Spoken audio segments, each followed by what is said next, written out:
suddenly become very competitive between Marco Rubio and Charlie Crist.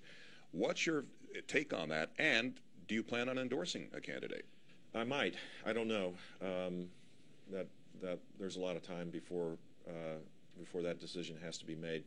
Listen, Governor Crist is a talented guy. He's about the nicest person I've ever met in politics. But there's one thing that he's done that I just find unforgivable, which is he is the only, that I'm aware of, he's the only statewide political leader that embraced the stimulus package when Republicans were fighting to suggest an alternative.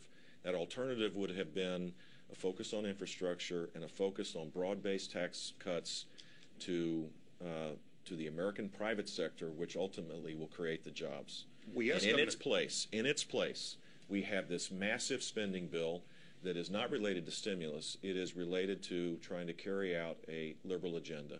And look, he did it the day before the vote. It was a mistake, and then he denies that he would have supported the bill.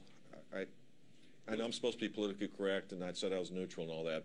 I got a problem with that. It goes beyond denies. He actually defends his support for the stimulus. We had him in here very recently, and I asked him specifically That's better. and he said we saved a lot of teachers' jobs in Florida with that stimulus. You know what? When businesses go through hard times, through difficult down markets, what do? They challenge every basic assumption of how they operate. They innovate. They create disruption for a while that leads them to even greater heights when the economy turns around. The great innovations in American life, in our history, have come through downturns in our economy, not when things are good.